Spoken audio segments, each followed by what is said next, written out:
Hello everyone, myself Shweta Shah and I am your instructor for this subject microprocessor and microcontroller. In this subject we have started unit 4, that is AVR assembly language programming, and in this session we are going to see today the topic, that is AVR timing delays and loop. So let us start with the topic. First we will see the looping concept. What is loop? How we can create with the example of one or two programs. Here we are given one program. First is write a program to first thing clear resistor 20 and then add 3 to the resistor 20 10 times and then send the sum to the port number B and use the zero flag and BRNE instruction. Here BRNE instruction is used to check the zero flag. If zero flag is set, then your condition is going to be fulfilled and jump will not take place. Otherwise it will jump. Okay, add to the label which you have given inside the instruction.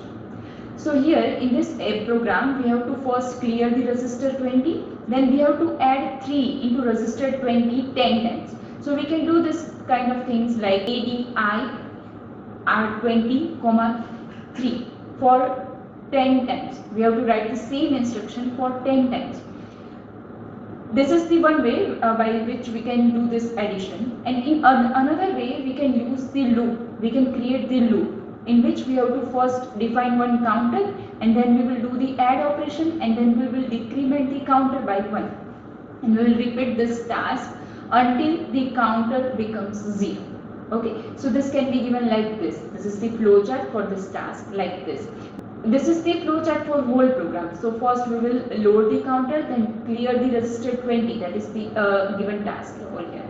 Then we will load the resistor 20 with 3.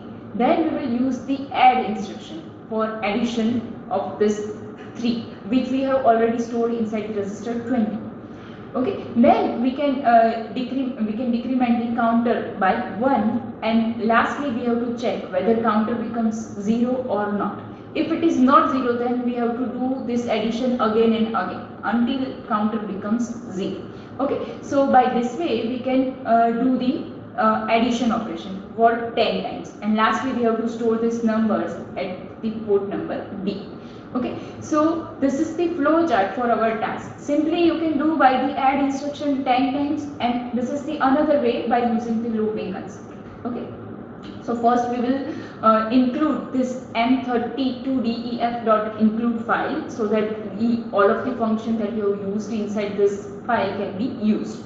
Okay, then we have to first load the counter, that is the 10, because we have to do the addition operation 10 times. So we are going to using the resistor 16 for the counter and we will load this with 10. Here I have used LDI R16, 10 instruction. This 10 will considered as a decimal 10 because we have not written anything like a hex or dollar or B, anything. Okay, so this is just a decimal number and that is going to be stored inside the resistor 16. Then we have the instruction LDI R20, 0. This is used to clear the resistor 20 because we are going to store the sum inside the resistor 20 itself. Okay, so we are first clearing that resistor by using this instruction LDI R20, 0. And then we will add, or you can say first we will load and then we will add. So first we will load this like LDI R21, 3. This will load the resistor 21 with 3. Okay, so by this way we can load this 3 inside the resistor 21. Then we will do the addition operation. Okay, here we will do the addition operation of resistor 20 and resistor 21. So our instruction will be like add R20, R21. This will do the addition of 20 and 21 resistor and result is going to be stored inside the resistor 20. So by using this addition first time, you are going to add 0 plus 3 and result is going to be stored inside the resistor 20. And then we will decrement the counter by 1. What is the counter? Counter is resistor 16. So we will decrement this resistor 16 by using instruction DEC at 16. It will decrement the counter by 1. And then after decrementing, we will use the conditional branching instruction, that is BRNE again. If the condition fulfilled, then it will jump to again, otherwise it will skip. Okay, so here we will check for the counter. So if counter is 0, then your condition will not be fulfilled. So this branch will not take place. It will not jump to again. Okay, if your counter is 0, otherwise your counter is not 0, then your condition of not equal is going to be fulfilled and it will jump to here again. Then second time it will do the addition, then decrement the counter, and another time it will check for the condition whether the counter becomes 0 or not. Okay, this task will continue for 10 times because our counter is of 10. And after addition, we have to store that sum at port number B. So we have to use the instruction out port B, comma R20. This will send this register 20's content, which is the summation, to the port number B. Okay, so by this way we can do the addition operation simply where we require to add same data for 10 times.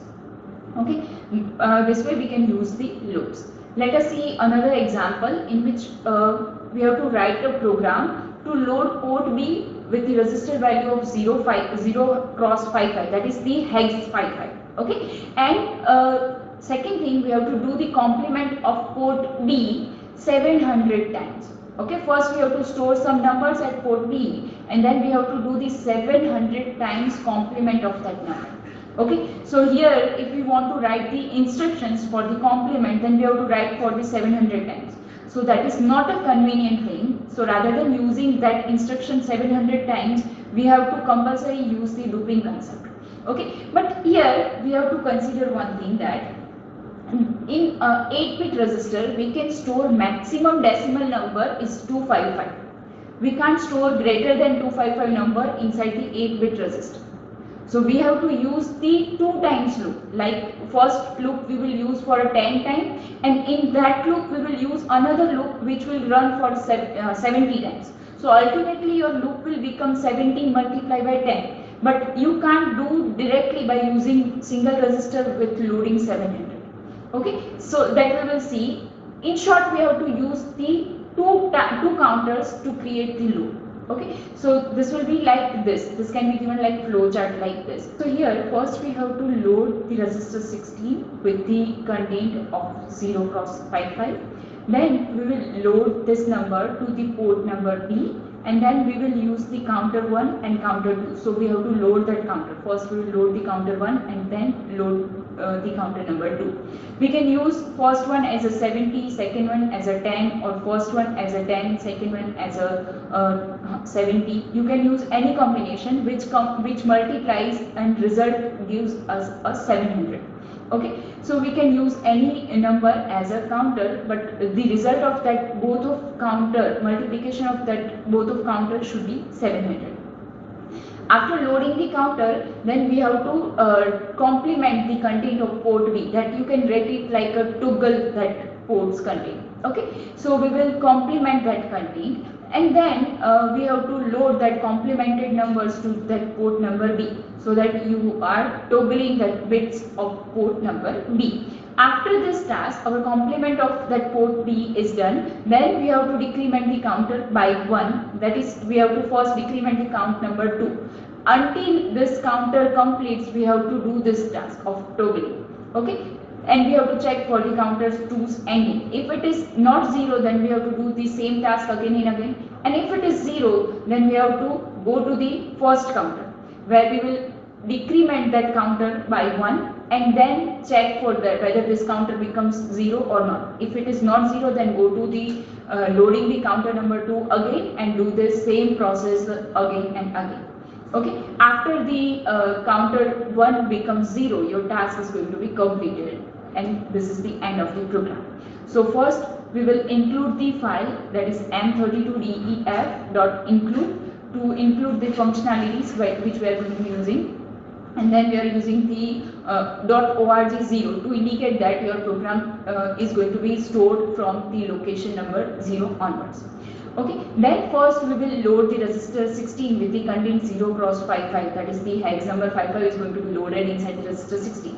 Then we will use the instruction to store that number we have stored inside the register 16 to the output port number B. So we will use the instruction like out port B, R16. It will store this content of register 16 to the output port number B. Then we have to load the counter 1. So we are going to be using the counter 1 as a 10 and counter 2 as a 70. So first we will load the counter 1 and we are going to be using the register 20 for the counter 1. So we are going to use the instruction LDI R20, 10. It will load the decimal number 10 inside the register 20, and which is our counter number 1. And then we will use the instruction LDI R21, 70. It is our second counter, and that is going to be loaded inside the register 21. Okay, rather than using this concept, you can also use 20 and 35. Here 20 and here 35. Ultimate result should be, multiplication result should be 700. Okay, so these two counters are loaded. Then we have to complement that register 16's contain, because we are told to complement that number on the port B for 700 times. So we will use this just instruction like COM R16. It will complement that number. Then we are going to using the instruction to store that complemented number to the port number B. So the instruction will be like out port B, R16. It will load the complemented port B to the port B. Okay, so your bits are going to be looked like toggle. Then we will decrement the counter by 1. That is our counter number 2. So this is going to be decrementing this counter R21's contain. So we will use the instruction like DEC R21. And then we have to use the instruction for checking the value of counter, whether this counter becomes 0 or not. For this we have instruction BRNE loop 2. It will check for the value of the counter register 21. If its value is not 0, then its condition is going to be fulfilled and it will go to the loop 2 and it will perform the same task again and again. And if the counter becomes 0, then your condition is not going to be fulfilled. So it will come out of the loop and it will execute the instruction DEC R20. It will decrement the outer counter, that is your counter number 1. And after this, we have to another time check for the this contain, whether register 20's contain becomes 0 or not. For this, we have the instruction BRNE loop 1. So here it has to jump over here, so to load the counter number 2. Okay, so it will check for the condition. If the condition is fulfilled, then it will jump to the loop 1. Otherwise, it is going to be completed. Okay, so by this way, we can use the instruction to create the loops. Here, we can see that by using the looping concept, we can do many tasks, same task many times. Okay, this looping can also be used for delay purpose. Here we have done the complement task. Okay, rather than this complement task, we can use the instructions like NOP, no operation instruction, in which you will not perform any task, but using with the loop, you have to perform that, you have to execute that instruction for 700 times. You are not performing any task in the execution of that 700 instruction, but you are just providing a delay. Okay, so this kind of concept is known as the time delay concept, and that can be done by using the looping concept. Okay, so next we will see this time delay, how we can generate the time delays inside the AVR controller. Okay, so in creating a time delay using the assembly language instruction, we must know the two factors that affect the accuracy of delay. First one is the crystal frequency. That is the frequency of the crystal oscillator connected to the XTL1 and XTL2. That is the input pin. Okay, so we have to consider that which frequency crystal you have connected with the XTL1 and XTL2. And the duration of the clock period for the instruction cycle is the function of the crystal frequency. So your time required to complete that execution of that particular instruction will directly depend upon the clock that you are providing. So your time delay will definitely depends upon the crystal or crystal frequency. Okay, in AVR design, there are 3 ways to do this delay. First one is the in Harvard architecture to get the maximum amount of code and data into the CPU. And second, to use the RISC architecture features such as a fixed size instruction, and the finally use of the pipelining concept, which overlap the fetching and execution of the instruction. Okay, so we have to consider these things, whether you have used the Harvard architecture or the RISC architecture. And in RISC architecture, whether you have used the fixed size instruction or not, and you have used the pipelining concept or not. Okay, so first we have to consider the crystal frequency, and then we have to consider the which kind of architecture you have used and which type of pipelining concept you have used. Okay, so this is the required thing which we have to consider while we are designing the delays. In pipelining, we can consider like this.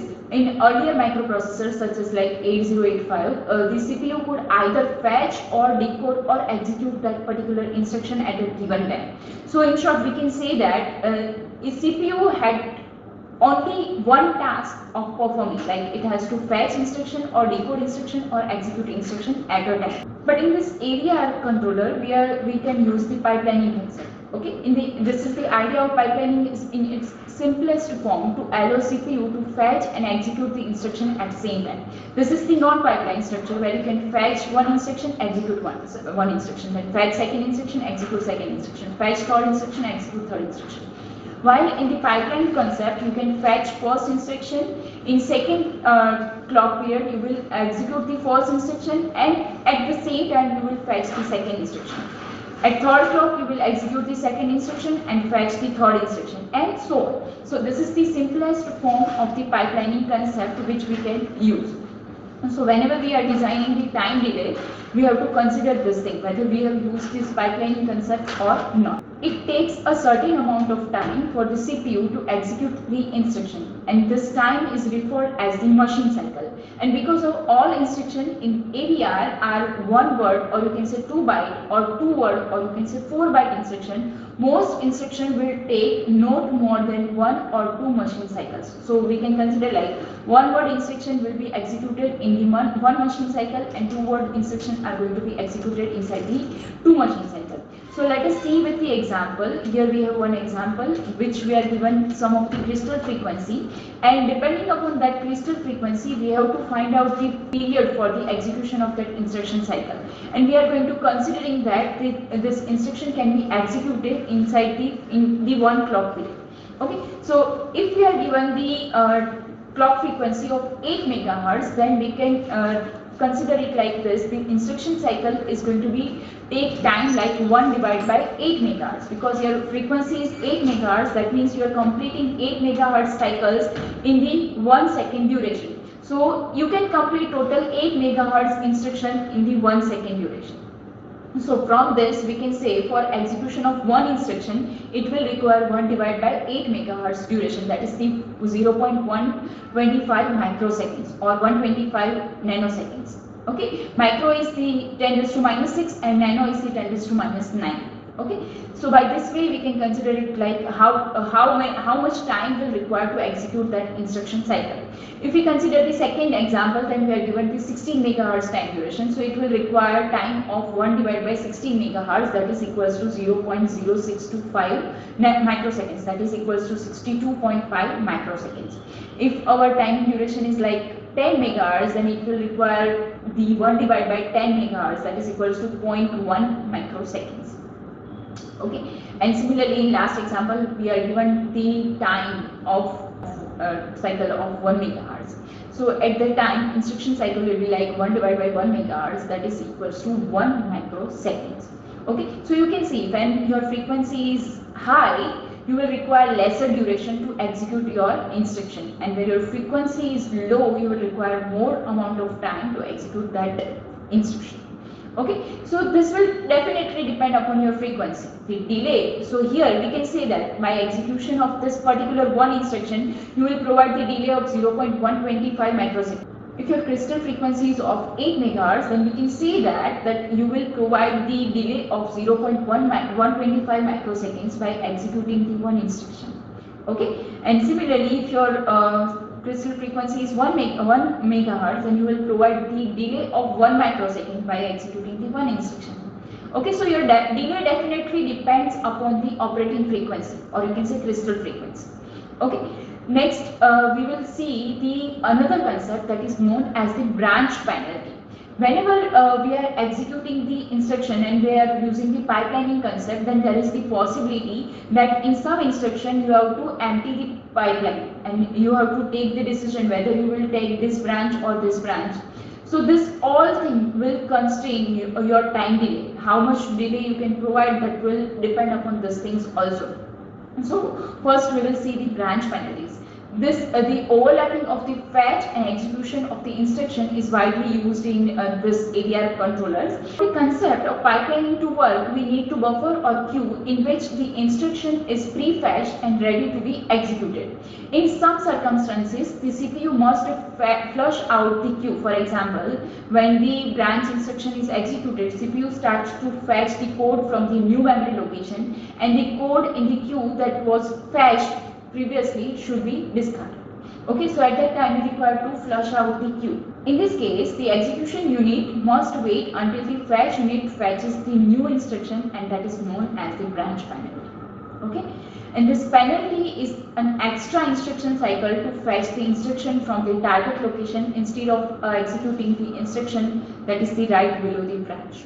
Okay, so you have to execute one more extra instruction, and that will change your time delay that is provided by the whole instruction set. This means that while the vast majority of AVR instruction takes only one machine cycle, some of instruction is going to be take 2 or 3 or 4 machine cycles depending upon the condition. And these are the jump, call, return, and all conditional branching instructions such as BRNE, BRLO, and so. Okay, the conditional branch instruction can take only one machine cycle if it does not jump. For example, BRNE will jump if Z is 0, and that takes 2 machine cycles. Okay, if it is not going to jump in, then it will require only one machine cycle, and if it is going to do jump, then it will require 2 machine cycles. So here we are ending our today's session. If you have any query, then you can contact me.